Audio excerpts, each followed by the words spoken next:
So guys, when I first got the idea for doing the show, there were 3 videos that were on the list immediately when I first got the idea. One of them you've already seen. That was the Liza Minnelli telephone call scene from last fall sometime. One of them is still to come, and one of them is today.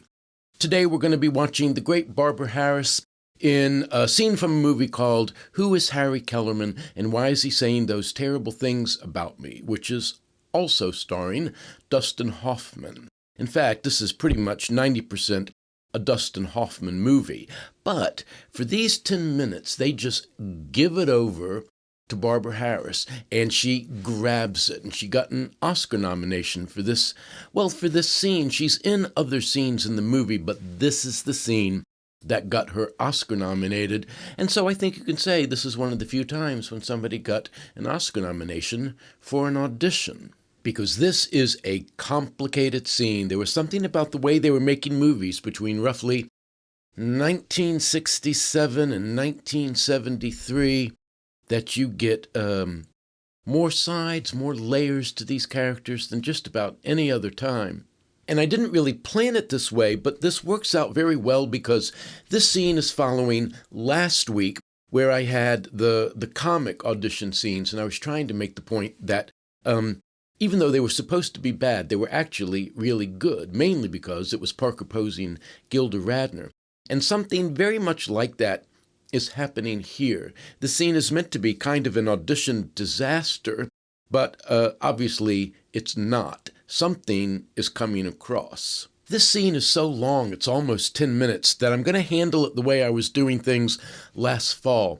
I'm going to interrupt a few times, not constantly, but at a few important points along the way to stop and take stock of what's going on in the scene. So what do you need to know to watch this scene? Not much. I'll just say that Dustin Hoffman is playing a music producer, and I guess he's a singer too, who's working on a Broadway show, and they're having auditions, and in walks this one woman.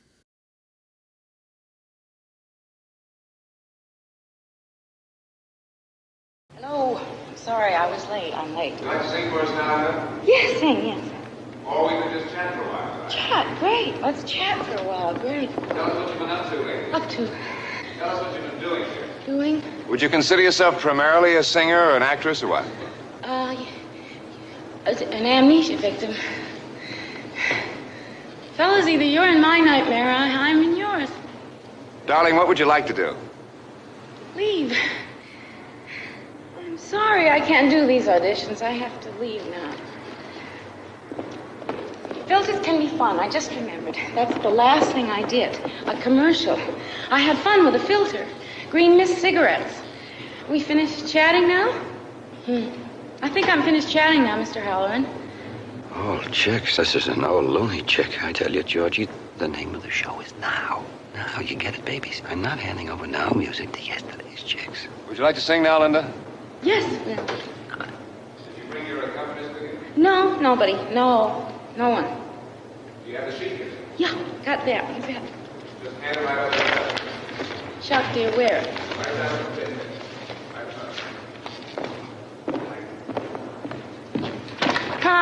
Ghosts. This place is full of ghosts. Oh, piano. There's a piano down there. Well, this is a very, very old song. Now is not a good title for me. Your show was called Last Tuesday or maybe 1957. I had a very good year and a good summer, especially in 1957, I remember. That's what I was going to do, is relax and sing, Pete.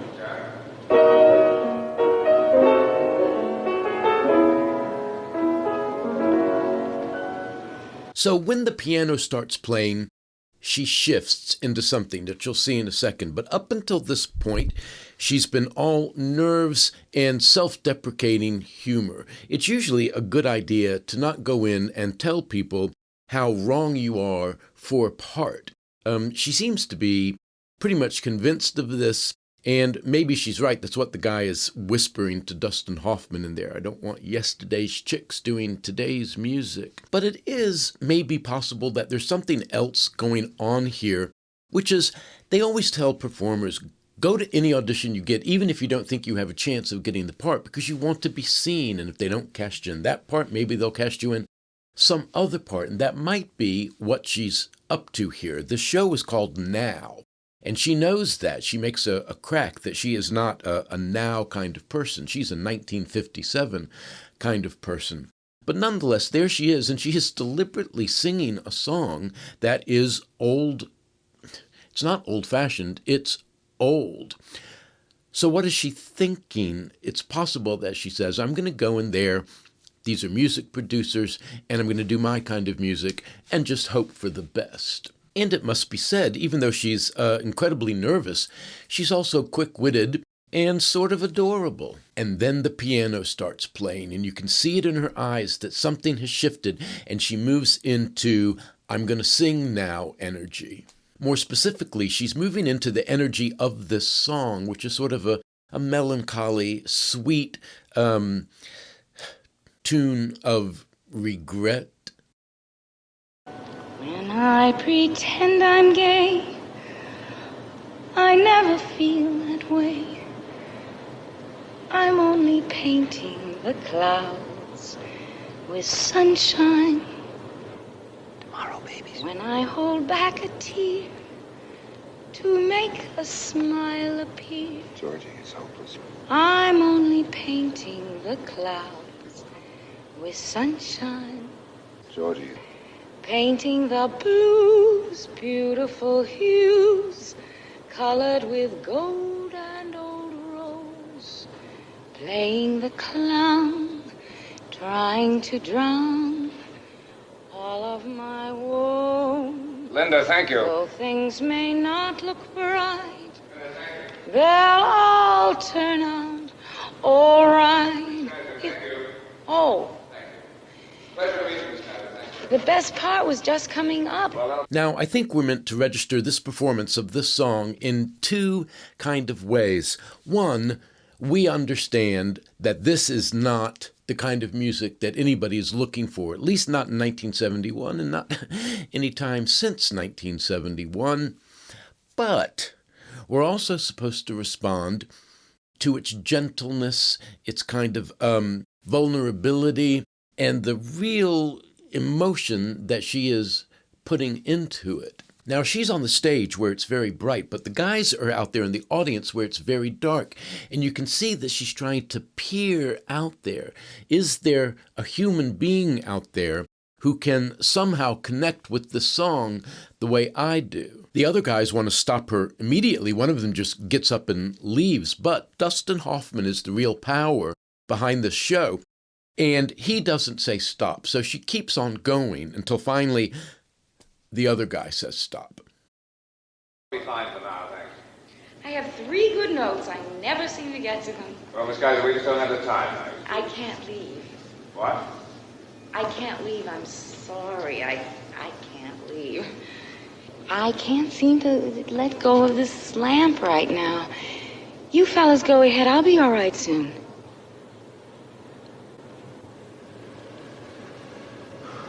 We got a crazy lady here, Hold up here. Thank you. Ronnie, want to give me the house lights, then you can go. Hello. I feel like I just auditioned for the part of human being and I didn't get the job. Yeah, I know what you mean. See, it took me 3 weeks to get this audition. And I bought a new dress and I worked on my song. And I had my hair done. Mr. Max, $22.50, a work of art with lashes. And now I can't leave right away. I just can't leave right away. I will just have to hang around here for a while, see? Fine. Fine. Sit where you are. Thank you. I can't move anyway. My hand is stuck on this lamp. Really physically stuck? Yeah, happens all the time. I get stuck onto things. Chairs, coffee cups, doorknobs, people. I'll be all right soon. Just don't shake hands with me or anything. You have kind eyes. So a long time ago, when I first saw this scene, it sort of registered on me as all sort of one idea of this kooky, eccentric woman in a 70s kind of way who was being adorable and kooky. The more I watched it, especially for this class, I started to realize that there's a whole lot more going on in here. When she says, "I can't leave right now," I've noticed, the more I watch it, that there's a kind of direct challenge to them, almost giving them the middle finger. And she doesn't even really try to say these lines as though, Barbara Harris, as though she really believes them. She's just sort of saying, "No, I'm not going. I'm going to stay here." Why? Oh, my hand is on the lamp. I'm not going.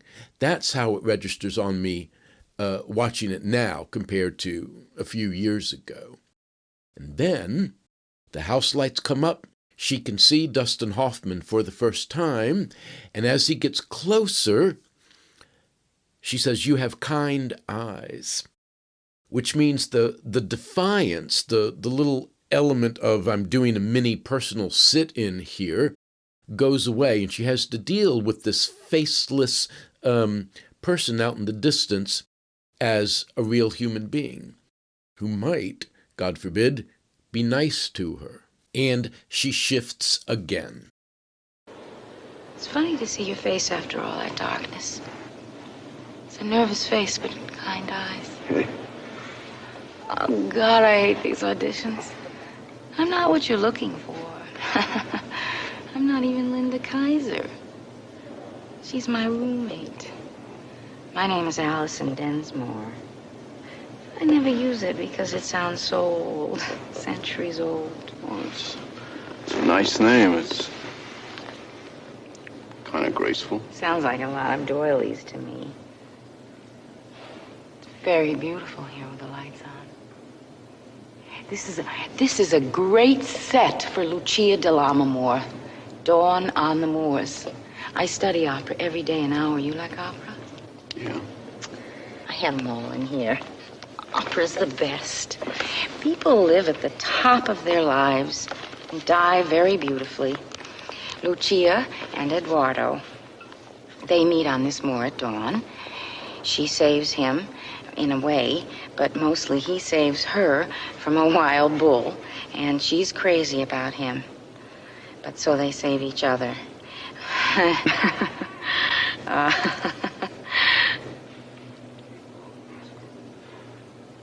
So when he's right up there on the stage with her, she goes back into this kind of self-deprecation. "Oh, I know I'm not right for this part."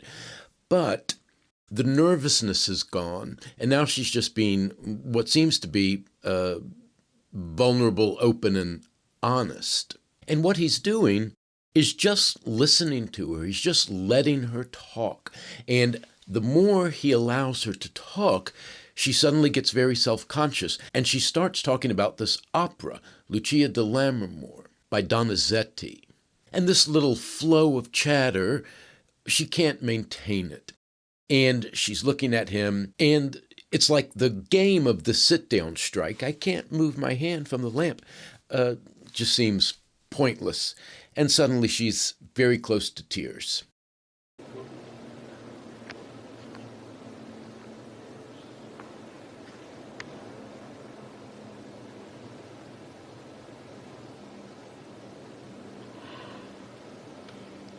Sister, listen to me. I'm still auditioning. All the time, I think I'm auditioning.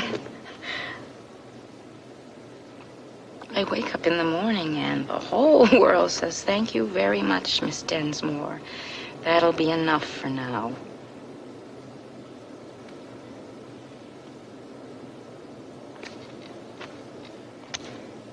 I'm crying so hard, one eye at a time. Hey, can I get you some coffee? Something you like? No, mostly I'd like to get my hand off this lamp. I have to go back to work soon. I'm a corporate librarian. That's a file clerk. With only 3 good notes, you have to back yourself up with something. I think I'll be able to get this lamp in a taxi. I'm crying from the other eye now. These auditions, I don't blame you. No, it's not the audition. It's not that. Then why are you crying? It's my birthday.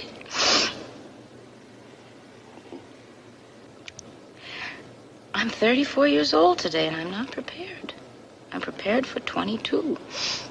Right now, I could do a great 22. I woke up this morning, and all of a sudden, I was not young.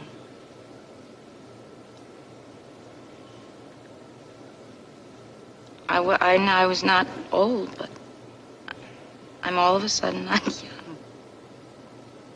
Sure, you're young. Not young enough for this dress. Not young enough to be a corporate librarian with 3 good notes and a briefcase full of opera. So it's interesting. She brings up this idea that she is acting during all this or auditioning during all this. In lots of movies about actors, somebody at some point says, stop acting. Stop acting. Stop acting. And here she's doing it to herself. And from this point on, a lot of the mannerisms, the nervousness, the kookiness is going to just drop away. So he says, you're young. And she just sort of turns on him with a very brief but very real look. It's another case where she seems to be wanting to give him the middle finger because she knows, she's been around these auditions long enough to know what those other 2 guys were saying. And she's right. The guy is saying, hey, it's old loony broad. I don't want yesterday's chicks doing today's music. I think it's kind of hard for her to reveal her pain to him. We live in a culture where, you're not supposed to reveal your pain. And so she wraps it all up in a little joke. But he keeps staring at her and he has these kind eyes and he's being very sympathetic. And she shifts into something that's a little bit more plain spoken, a little bit more direct and confrontational. And she just lists the things. I'm too old for this dress, etc., etc. Mister, I don't understand what happened to the time.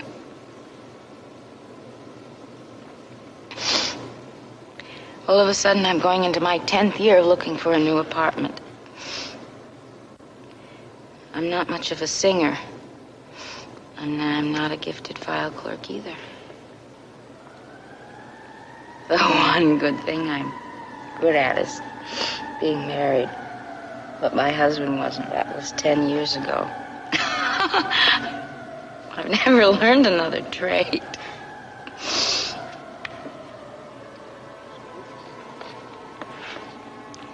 The time, mister, it's not a thief at all, like they say. It's something much sneakier. It's an embezzler, up nights juggling the books so you don't notice anything's missing.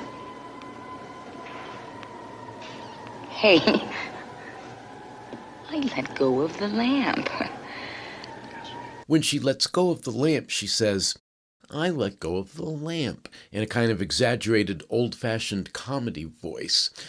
But that's the end of that kind of talk. And from here on out, she's very close to Dustin Hoffman, and they're connecting eyes like the whole time. And we shift into something else altogether. It's not really now all about her and her life. It's now about between the 2 of them.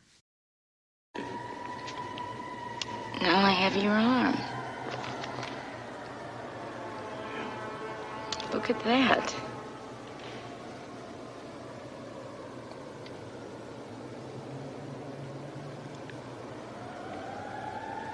Do you want to let go? Can you?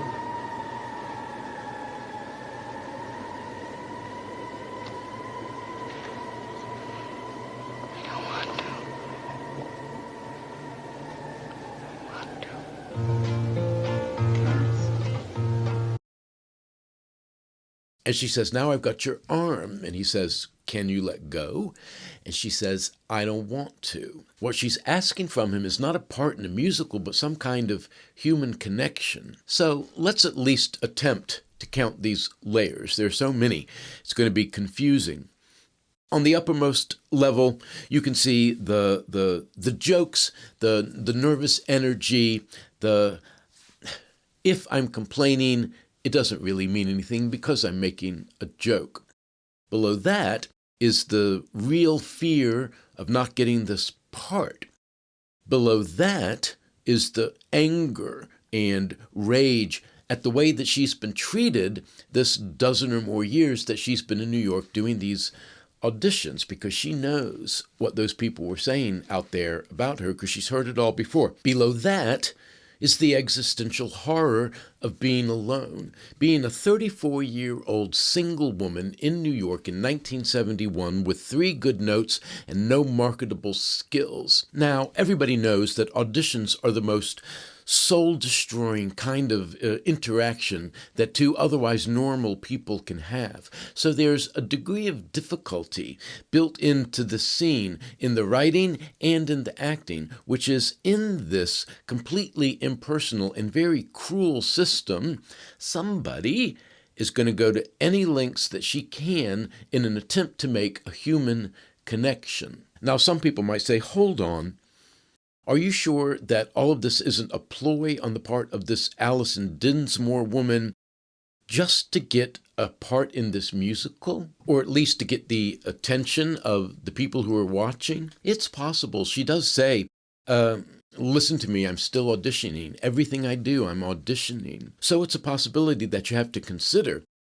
It's also possible that both sides are true, that she's being completely sincere, but she's also performing, because actors have to use their own lives when they are performing. It's like that audition I had, the video about the toughest auditions, in which the woman says, I just don't want to use my own life. I just don't want to use my own life, if you don't mind. Well, you always end up using your own life. I think it's fair to say that, yes, she is doing all this to get his attention, but that doesn't make it phony. So you'll find in some of these longer scenes that the writing is there in order to strip the layers down from the character. They start out with all these layers, and on top, these things that they're doing to hide whatever's going on underneath, and as the scene goes on, they start discarding one layer and then another layer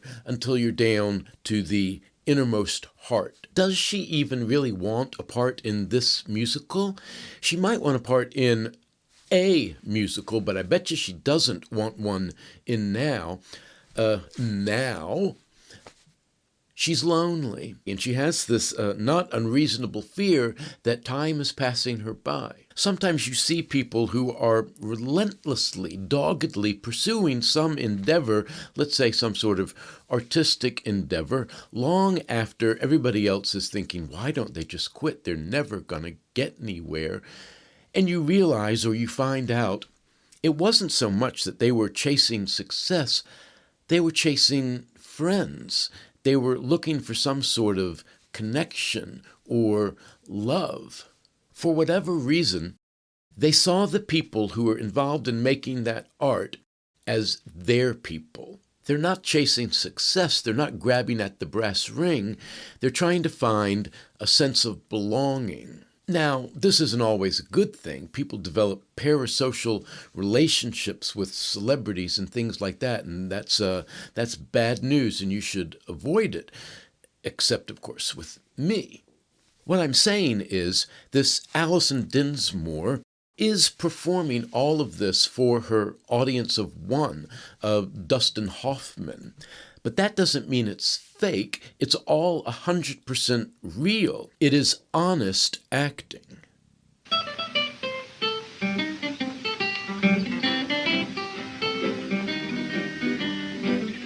Truthful Parson Brown, living in a southern town, for doing good and talking good, he was known around.